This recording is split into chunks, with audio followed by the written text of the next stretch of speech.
Badan Pusat Statistik atau BPS mencatat realisasi pertumbuhan ekonomi Indonesia kuartal 2 2020 minus 5,32%.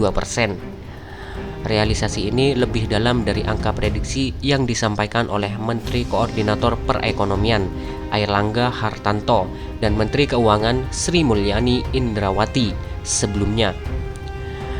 Menteri Koordinator Bidang Perekonomian Airlangga Hartarto pernah mengungkapkan proyeksi pertumbuhan ekonomi kuartal 2 2020 minus 3,4%.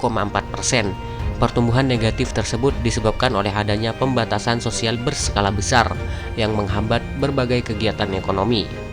Kalau kita lihat di kuartal pertama di Indonesia masih positif, tapi memang di kuartal kedua dengan adanya PSBB, Indonesia diprediksi masuk di dalam jalur minus sekitar 3%, kata Airlangga dalam diskusi virtual HIPMI Kamis kemarin. Airlangga juga memproyeksi ekonomi Indonesia bisa terseret ke jurang resesi dengan asumsi realisasi pertumbuhan ekonomi kuartal 3 akan kembali mengalami kontraksi.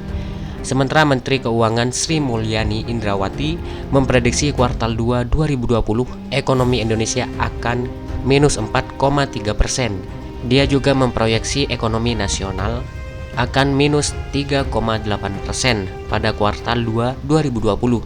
Sedangkan hingga akhir tahun berada dalam kisaran minus 0,4% sampai maksimal 1% atau masuk skema sangat berat.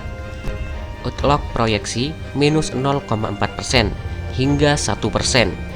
Untuk batas atas kami turunkan dari 2,3% ke 1,0%.